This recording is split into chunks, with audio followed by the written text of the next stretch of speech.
She didn't yell. That was the thing nobody in that dining room would forget. She didn't scream, didn't throw anything, didn't call anyone. She just walked out of her kitchen, apron still on, hands still wet from the prep sink, and she stood in the middle of her restaurant on a packed Friday night in the heart of Los Angeles. And she looked at one of the most powerful men in the city, and she said, in a voice so quiet it cut through everything, "Get out of my restaurant. Don't come back." 8 words. And the man she said them to, Yoon Jae-won, third-generation billionaire, controlling partner of one of the largest real estate acquisition firms in the Pacific Rim, turned slowly from his table, like he was giving her one last chance to realize what she'd just done. She didn't flinch. Not once. The entire dining room had stopped. 40-something people. Forks down. Conversations cut mid-sentence. A little girl at the corner table looked at her mother with wide eyes. Someone's wine glass was sweating on the tablecloth, slowly going warm, and nobody moved to pick it up. Jae-won stood up. He smoothed his jacket, a gesture so practiced it looked almost human. He looked at Naomi Bridges the way a man looks at something he intends to remember. Then he walked out. The door closed behind him, and for 3 seconds, maybe 4, the whole room held its breath. Then somebody started clapping, and then everybody did. Naomi Bridges didn't bow, didn't smile. She just turned around and walked back into her kitchen like she had pots to check. Because she did. Because Friday night didn't stop for drama in a restaurant that had survived everything this neighborhood had ever thrown at it. But her hands were shaking, and she stood at the back counter for exactly 30 seconds, gripping the edge of the steel prep table, eyes closed, breathing through her nose. Because she knew something the dining room didn't. She knew who Yoon Jae-won was, and she knew what she'd just done. If this is your first time here, subscribe right now and hit that notification bell, because this story is going to take you somewhere you're not ready for. Like the video if you're already in. Let's go. Naomi Bridges was 41 years old and had been cooking in that kitchen since she was 9. Not metaphorically, literally. Her grandmother, Ruth Bridges, everybody called her Miss Ruth, used to sit her on an upturned stock pot behind the pass-through and let her watch. Not touch, not help, just watch. Because Miss Ruth believed that before you could cook anything, you had to understand what cooking actually was. It's not about the food, Miss Ruth used to say, wiping her hands on a dish towel the same way Naomi still wiped hers. It's about what you're saying to the person eating it. Every plate is a sentence. Make sure you say something worth hearing. Bridges, the restaurant, opened in 1971.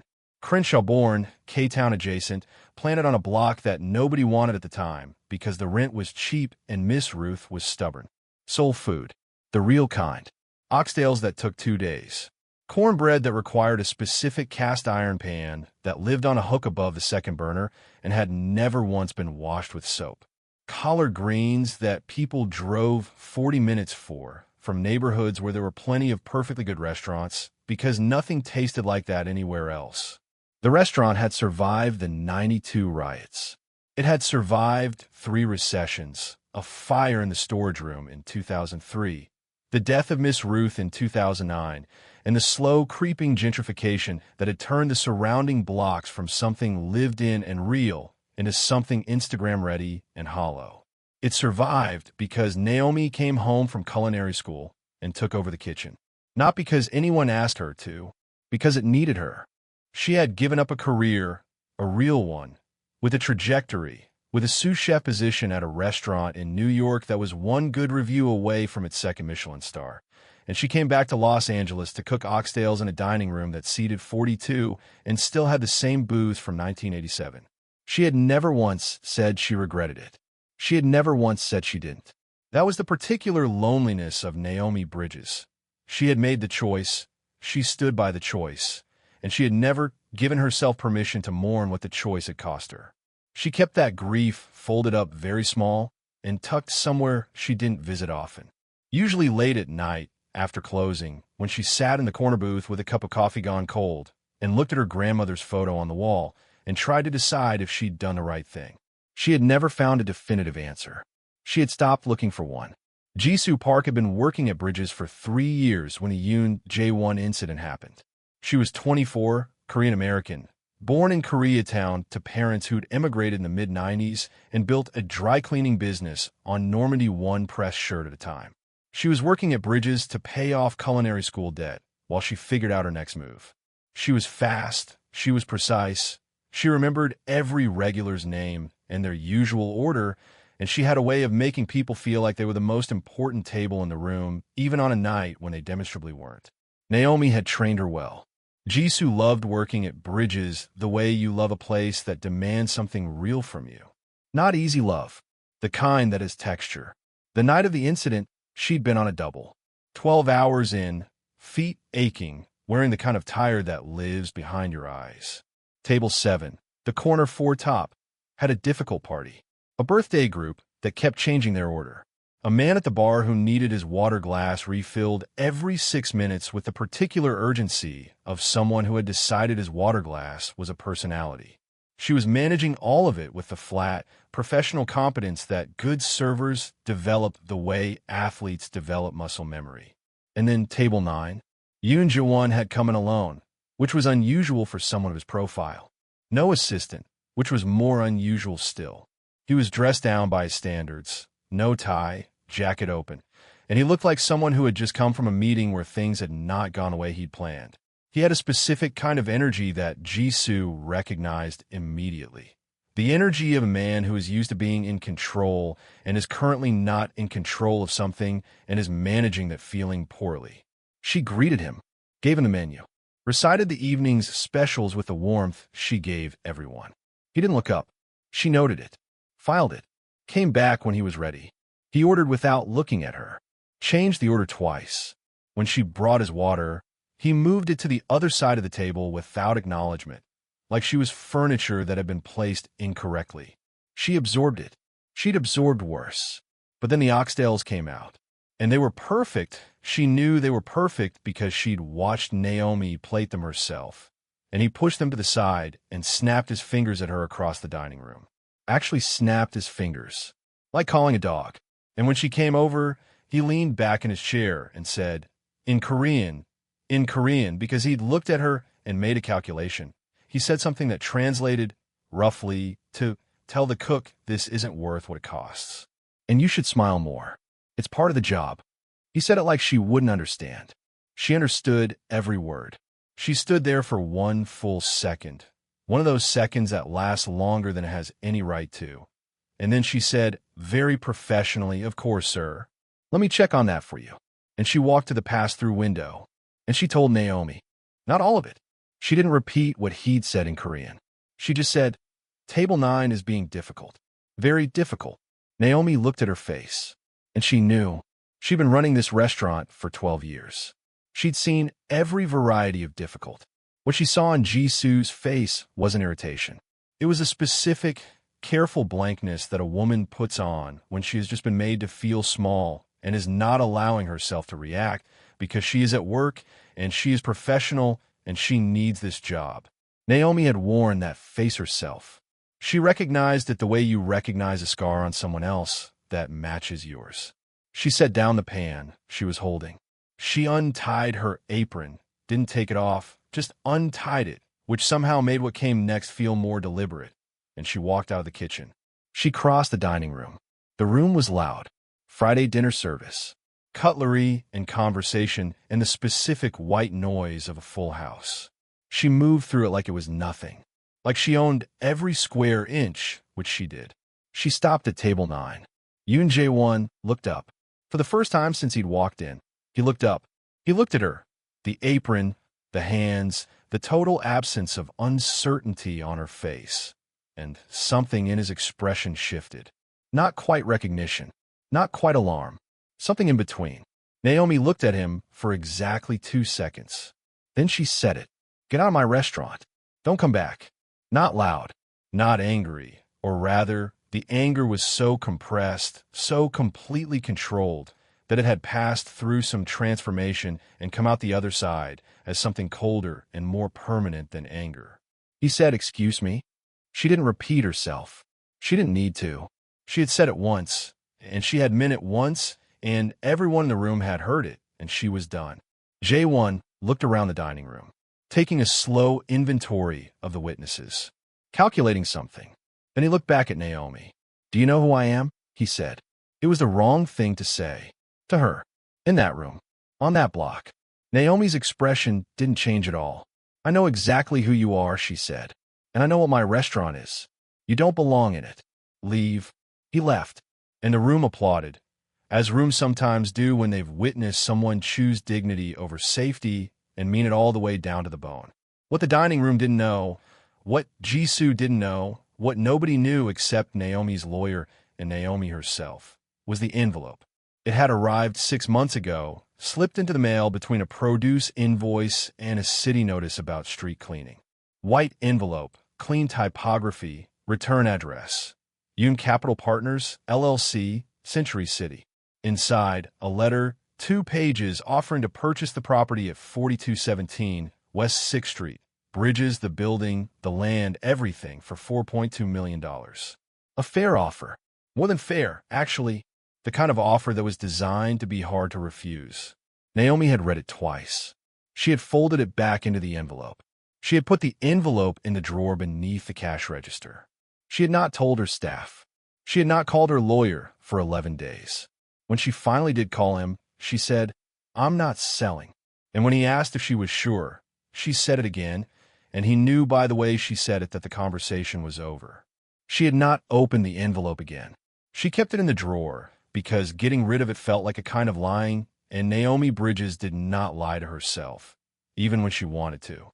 The envelope stayed, a weight she chose to carry, a weight she hadn't told anyone about. Jisoo found out on a Saturday morning, 8 days after the ejection. Her cousin, Grace, who worked in leasing at a commercial real estate firm in Koreatown, called her while she was on her way to open the restaurant. "Jisoo," Grace said, skipping hello entirely, which was how Jisoo knew it was serious. "That man who got kicked out of Bridges. Yoon Jae-won. Do you know what his company does?" Jisoo said she didn't. Grace told her. Yoon Capital Partners had been quietly acquiring every property on and adjacent to the block that contained Bridges for the past 18 months.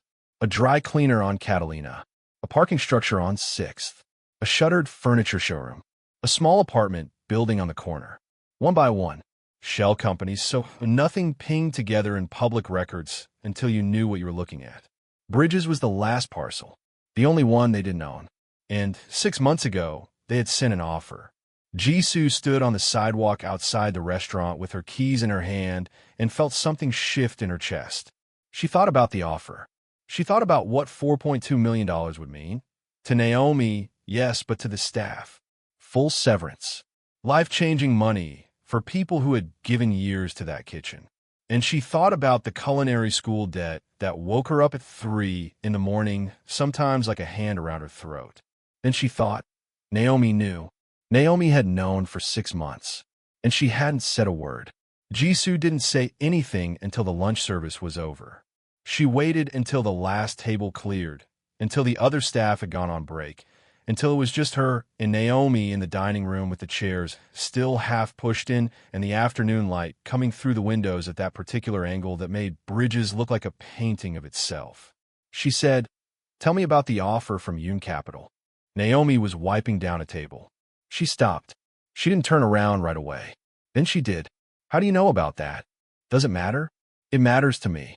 Jisoo looked at her. "My cousin works in commercial real estate." She ran the name. "She told me what he's building and what this place is standing in the way of." She paused. "She also told me what they offered. For $0.2 million, Naomi." Naomi set the cloth down. "Yes," she said. "And you didn't tell us." "No." "What?" Naomi looked at her for a long moment. "Because I already knew what I was going to do."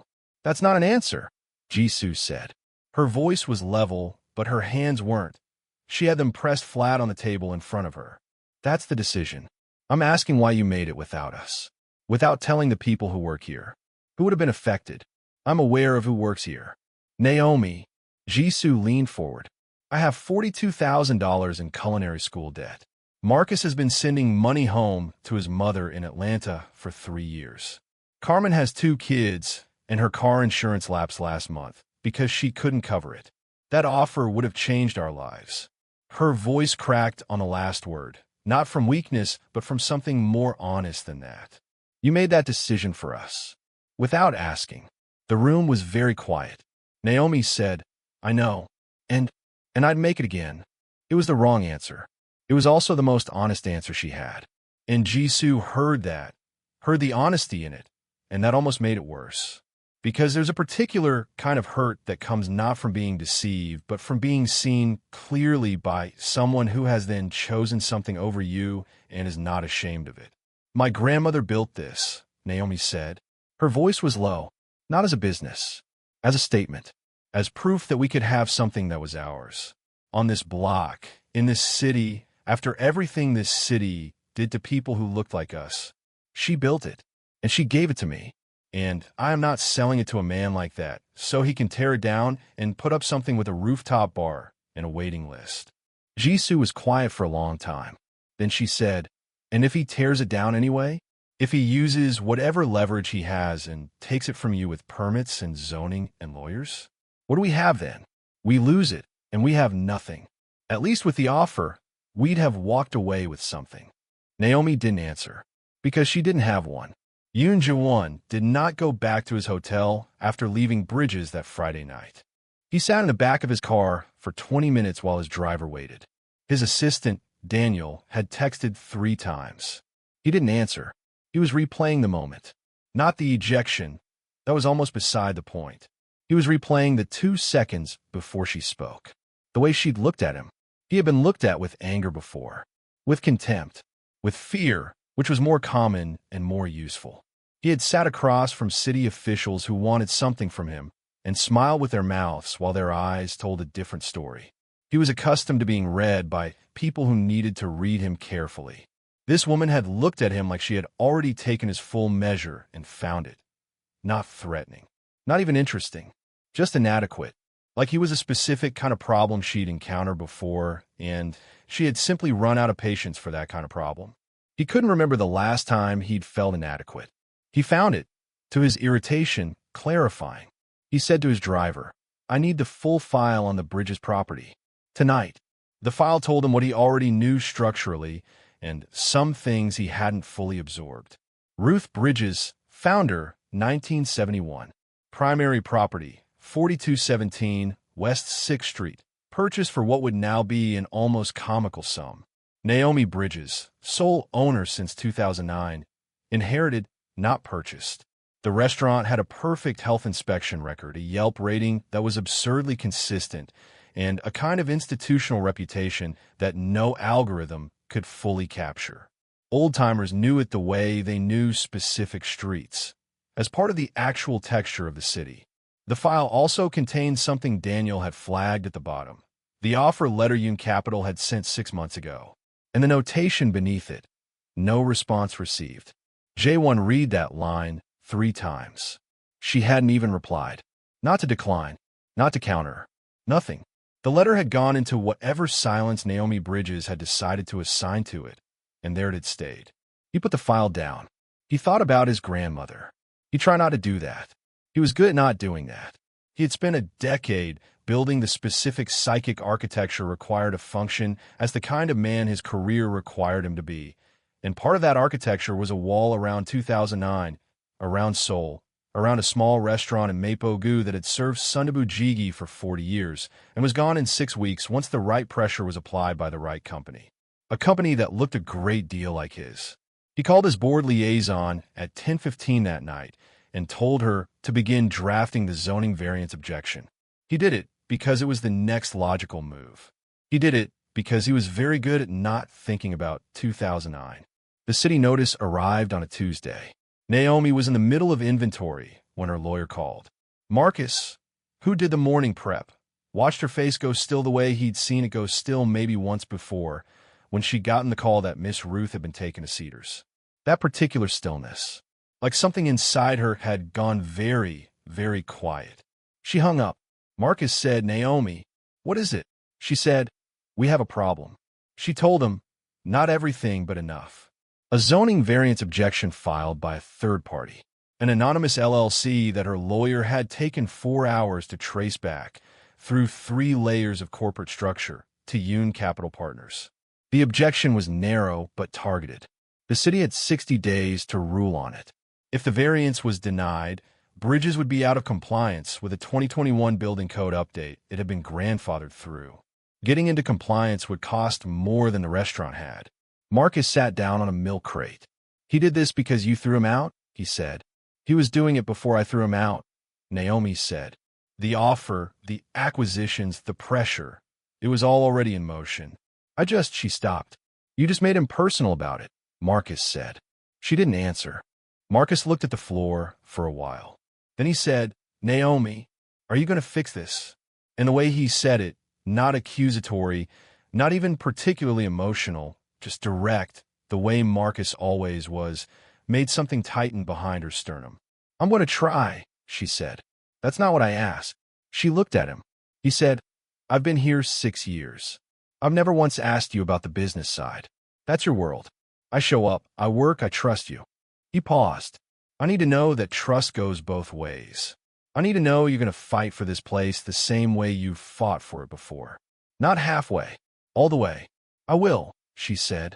He nodded once, stood up, put the inventory sheet down. "Then let's figure out what we're doing," he said. "What do you need from me?" She needed her staff behind her. She had that. She needed a lawyer who was more aggressive than the one she had. She was working on that. And she needed, though she didn't say this part out loud, she needed to understand what Yoon Jae-won actually wanted, because people with that much leverage rarely used all of it right away, and the fact that he hadn't escalated further in 8 days meant something. She just didn't know what. Right here, right now.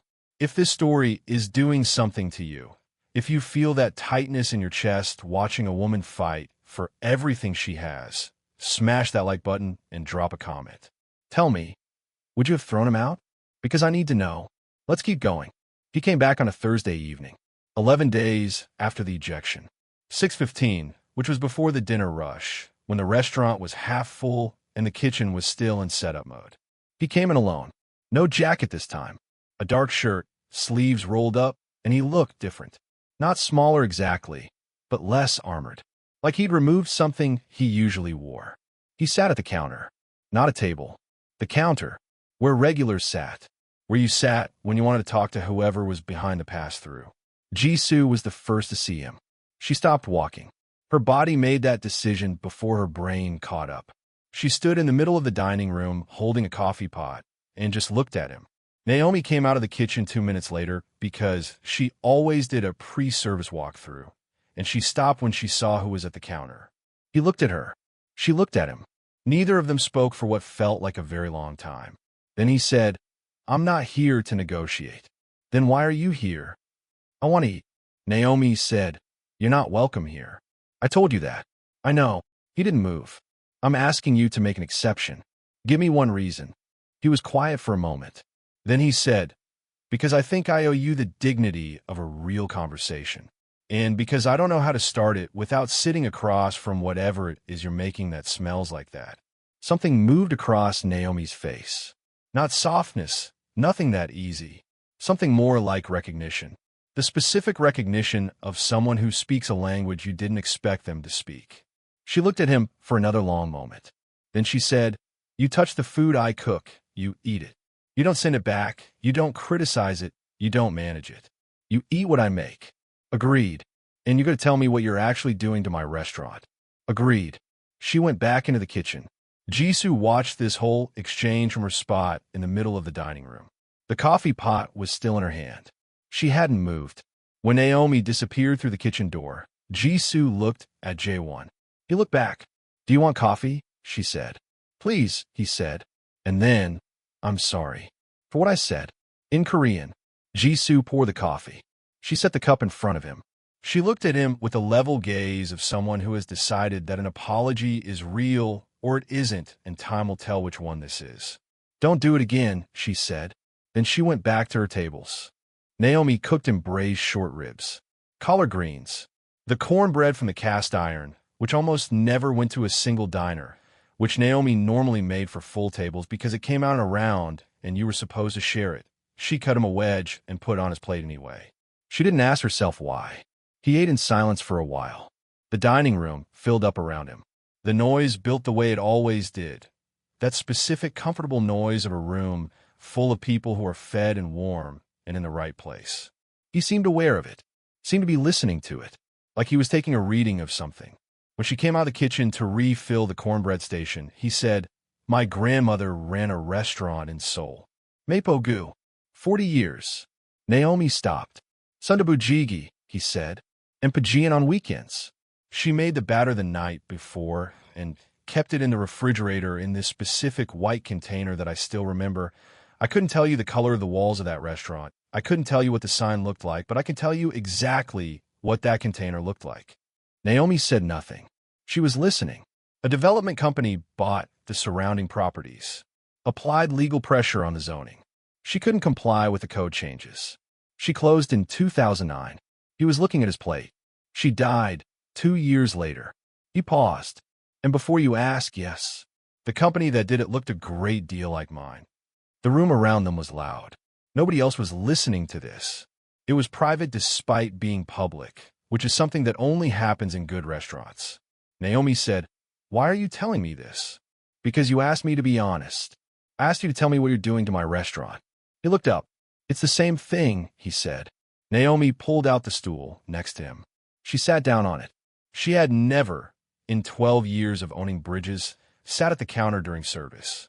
The kitchen staff could see her through the pass-through. They were absolutely watching. She said, "The zoning objection, filed by my firm." "Yes. Pull it. It's not that simple. Make it that simple." He said, "There are people in my firm who've been working on this project for 18 months. Investors who are expecting returns. Contracts that are already." "I didn't ask about your investors," Naomi said. "I asked about my restaurant." He was quiet. She said, "You came in here and let a man talk to my waitress like she was nothing. Like she didn't have a name or a history or a thing to say about her own dignity. And then when I told you to leave, you started pulling legal levers to destroy something my grandmother built." She kept her voice very even. "So, I want to understand something. Do you do what your company needs you to do because you believe in it? Or because you've been moving fast enough for long enough that you haven't had to ask?" He didn't answer right away. When he did, he said, "I think you already know the answer to that. I want to hear you say it." He looked at her. "The second one," he said. For a long time now, the room kept going around them. Someone at table 6 laughed at something. A child near the window asked for more cornbread. The kitchen bell rang twice, which meant 2 plates were ready for pickup, and Jisoo appeared from nowhere to collect them, as if she hadn't been listening to every word. Naomi stood up. "You've been moving fast," she said. "Stop. Think about what you've been moving toward." She looked at him. "Eat your food. It's getting cold." And she went back into the kitchen. The zoning variance vote was in 72 hours. Naomi's new lawyer, aggressive as requested, a woman named Patricia CEO who had gone up against development firms twice Yoon Capital's size and made them regret it, had found something. Not enough to win outright. Enough to make the vote complicated, enough to make it public, enough to put the story in front of the right city council members who needed to think about what the bloc looked like to their constituents. But the proxies were what mattered, and the proxies were Jae-won's. He had the votes. Technically, through intermediaries and investment partners, and the specific mechanics of how city council variance votes got shaped before they were ever formally cast. Patricia had traced it all the way through. He had the power to kill the variance and end the restaurant's compliance window. He had not yet filed the final instruction to his firm's lobbyist. Naomi found this out from Patricia on a Wednesday afternoon. She stood in her kitchen, phone to her ear, and Patricia said, "He hasn't moved. The deadline for filing is Friday morning. He has the authority, and he hasn't used it." Naomi said, "Keep watching." She hung up. She called no one else. She did not call Jae-won. She did not go looking for him. She had said what she had to say. She had told him to stop and think about what he was moving toward. The rest was his. That night, she closed the restaurant at 11, sent everyone home, and sat alone in the corner booth with a cup of coffee that she didn't drink. She looked at her grandmother's photo on the wall. Ruth Bridges, circa 1979, wearing an apron that Naomi still owned, standing in this exact room when it was younger than either of them, looking directly at the camera like she was daring it to blink first. "I don't know if I'm winning or losing," Naomi said to the photograph. The photograph said nothing, which was fine. She didn't need an answer. She needed to say it out loud to someone who understood what the question actually cost. She sat there for a long time. Then she turned off the lights and went home. At 10:15 on a Wednesday night, Yoon Jae-won was sitting in his hotel room with two documents in front of him. The first was the proxy instruction his lobbyist needed. The variance objection. The move that would end Bridges in 90 days. His board had been calling for 3 days. His CFO had sent an email at 9 a.m. with the subject line, timeline, final steps. His investors expected construction to begin in 6 months. 42 floors of mixed-use luxury development on the best remaining unbuilt block in the western half of Koreatown. It would make everyone in the deal significant money. It was the logical next step. He'd built his career on logical next steps. He sat with the document for 40 minutes. He thought about his grandmother's white container in the restaurant refrigerator. He thought about what Naomi had said to him. He thought about how she'd sat down next to him at the counter during a packed Friday service, a thing he instinctively understood the significance of because he had grown up in restaurants too and spoken to him without performing anything. No strategy, no positioning, just the raw truth of what she thought, offered to him like a plate of food. Take it or leave it. He had been offered the truth very rarely in the past decade. He picked up his phone. He called his board liaison.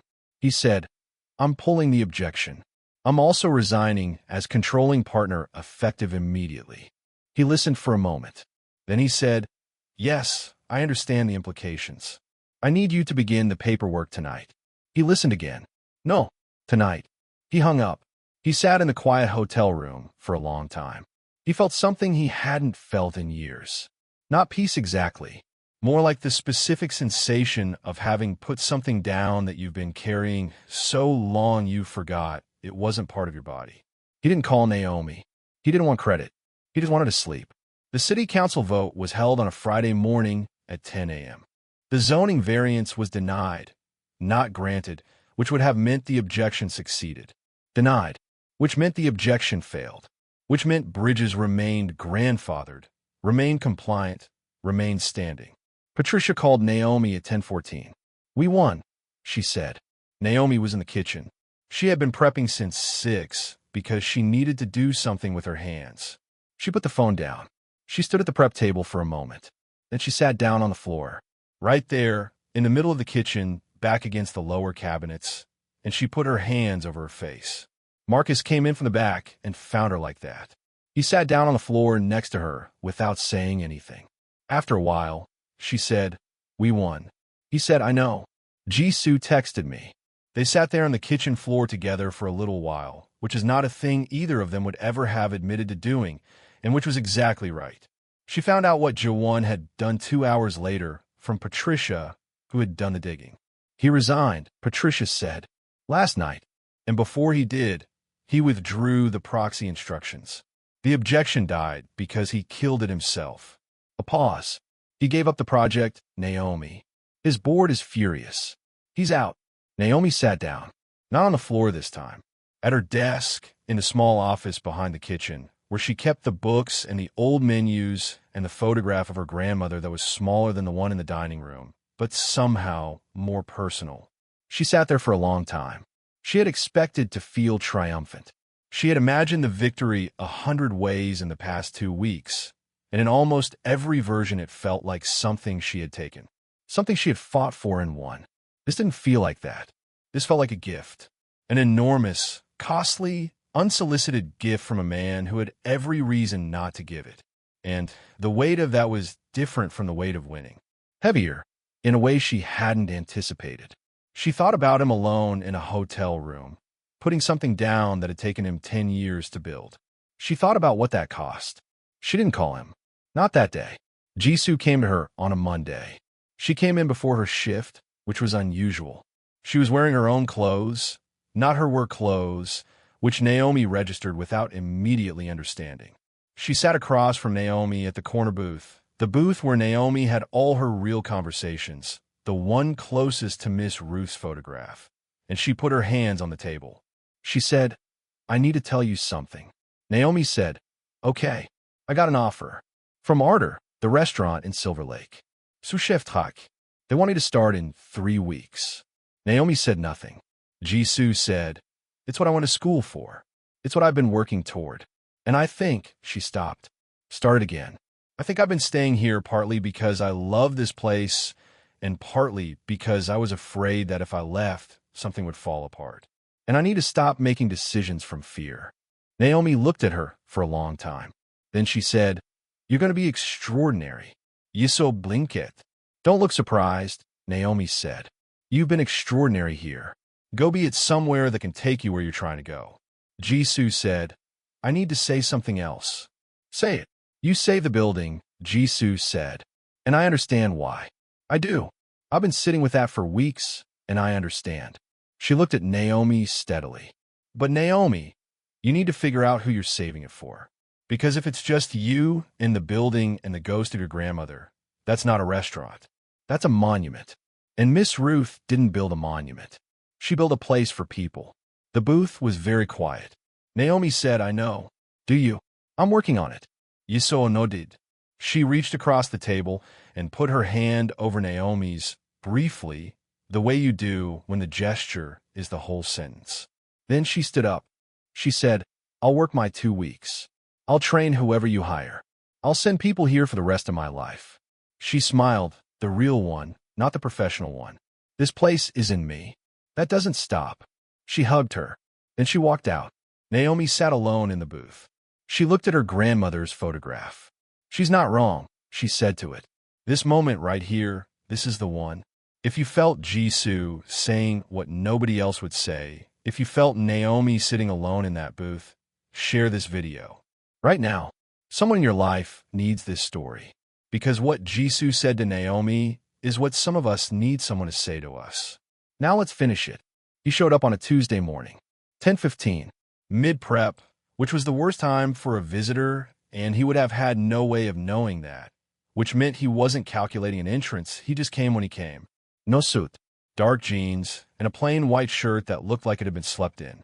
He had the particular look of a man who has made an irreversible decision and is still getting used to the altitude. Not regret, something more like vertigo. Naomi saw him through the pass-through window before he'd even fully stepped inside. Marcus saw her see him. He glanced at the door, then back at Naomi. He picked up his knife and kept cutting, which was Marcus's way of saying, I'll give you the room. Naomi came out of the kitchen. They stood about 6 feet apart in the empty dining room, which felt like a different room than it would in an hour. Quieter, more its own self, the chairs still up on some tables, the morning light coming in clean and direct. He said, I'm not sure why I came. She said, I am. He looked at her. She said, you burned everything down, and you don't know what to do next. And this is the only place you know that has a floor under it right now. He was quiet for a moment. Then, that's accurate. Are you sorry? She said. He said, about the restaurant? Yes. Before I met you, and after I met you. He paused. About what I said to your waitress. Jisoo, yes. Completely. Another pause. About taking 10 years to stop moving long enough to notice what I was becoming? I don't know if sorry covers it. Naomi looked at him for a long time. The way she'd looked at him the first night, taking a reading of something, deciding something. She walked to the back. She came back with an apron. She held it out to him. He looked at it. He said, I don't know how to cook. I know, she said. That's the point. He took the apron. He tied it. Badly. She had to retie it, which was oddly ordinary, the mundane intimacy of someone fixing something you'd gotten wrong. And then she pointed him toward the prep station. Mise en place, she said. That means everything in its place before you start. You don't touch a burner until everything is set up the way it needs to be. She put a cutting board in front of him. Put an onion next to it. Put a knife beside that. We start with the basics. He picked up the knife. He held it wrong. She repositioned his hand, placed his fingers correctly on the blade. Like this, she said. It's not about force. It's about control. He made the first cut. Messy, uneven. She didn't comment. She just watched. He made another cut. Better. My grandmother, he said, carefully, not looking up from the cutting board. She tried to teach me once. I was 12. I was too impatient. Were you good at anything patient when you were 12? He almost smiled.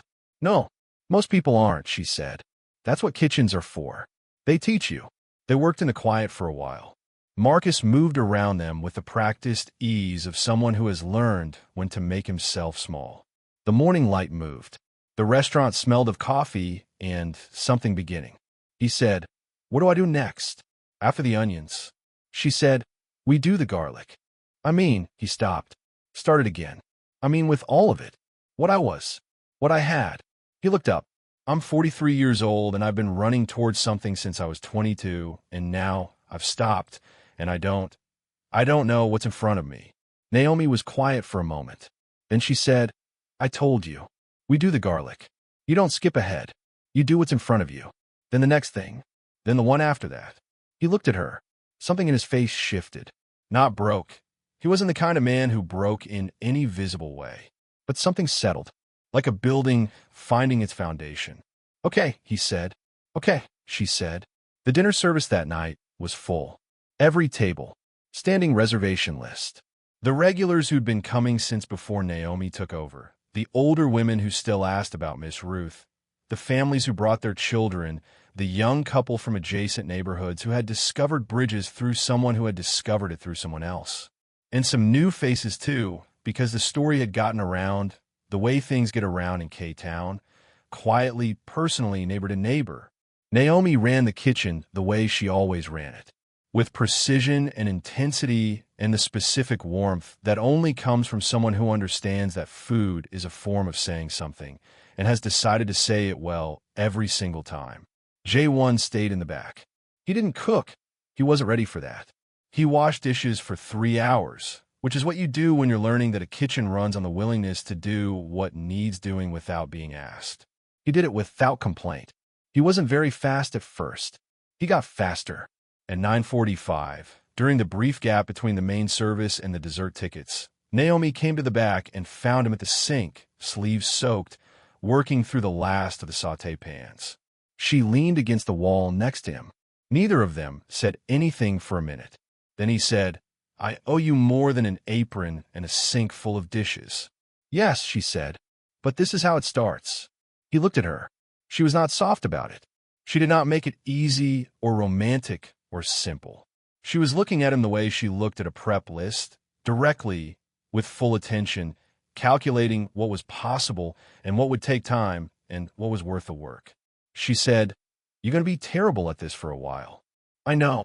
I'm going to be demanding." "I know. And I'm not going to make it easy for you just because of what you did for us.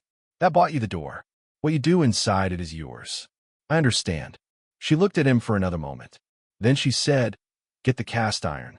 I'll show you how to season it." He dried his hands. He turned to follow her into the kitchen. And behind them, the dining room was full of the sound of people eating, talking, laughing, putting down glasses and picking up forks, the specific living noise of a place that has refused, again and again, to disappear. The sound of something that was built to last, still lasting. Later that night, after the last table had cleared and the staff had gone home, and the lights were down to the low setting Naomi used for closing, she sat in the corner booth. Her booth, the one nearest her grandmother's photograph. Jae-won sat across from her. It was the first time either of them had been still since the morning. The restaurant was quiet in the particular way restaurants go quiet late at night. Not empty, exactly. Still warm from the service. Still holding something of the night in its walls. Naomi looked at her grandmother's photograph. She thought about what Jisoo had said, about who she was saving it for. She looked at the man across from her, this man who had almost taken it and then given it back at a cost she was still absorbing. And she thought about the fact that legacy is not a thing you preserve in amber. It's a thing you live in. It changes shape around the people inside it. Her grandmother had built bridges for people. Not for the building, for the people. She understood that now, in a way, she hadn't at the beginning of this month. Or maybe she had always understood it and had needed someone to test her hard enough that the understanding became load-bearing instead of decorative. Jae-won said, "What are you thinking?" She said, "I'm thinking my grandmother would have liked you." She had no patience for men who couldn't be corrected, but she always thought the ones who could be were worth the trouble. He said, "Am I worth the trouble?" She looked at him steadily. "Ask me in a year," she said. He nodded, something in his face that might have been the beginning of something. Not a smile exactly, more like a door opening. Outside, Koreatown was doing what Koreatown always did at 11 at night. Alive, lit, layered, a neighborhood that had survived its own erasure so many times it had developed a kind of elegant stubbornness about existing. Neon and old signage and the smell of someone else's kitchen drifting down from an apartment window 3 floors up. A block that remembered everything and kept going anyway. Inside, a woman who had been given something extraordinary and had refused to let it go sat across from a man who had finally, at great cost, let something go. And between them, a restaurant that had been built in 1971 on a block nobody wanted by a woman in an apron who believed that every plate was a sentence and you should make sure you said something worth hearing. It was saying something now. Something about inheritance and what we owe the people who come after us. Something about the difference between preservation and life. Something about how the most important things we build are never really about the buildings. They're about who we let inside. The light in Bridges at 11 on a Tuesday in Koreatown, Los Angeles, golden, low, warm, old in the best way, was the kind of light that makes everything look like it has survived. Because it has. Because it will. Naomi Bridges picked up her coffee. She looked at the photograph of her grandmother. Miss Ruth looked back at her. Direct. Unafraid. I know, Naomi said quietly. And she did. That's the story. That whole story. And I need you to think about something before you go. What are you holding on to that should be held? And what are you destroying to hold it? Drop that in the comments. I want to read every single one. If you're new here, subscribe right now. Hit the bell. This channel is where we come to feel something. And share this with somebody who needs it. Because somewhere out there, somebody is standing at the edge of a choice, just like Naomi's, just like Jae-won's, and they need to know it is never too late to put something down or to open the door. See you in the next one.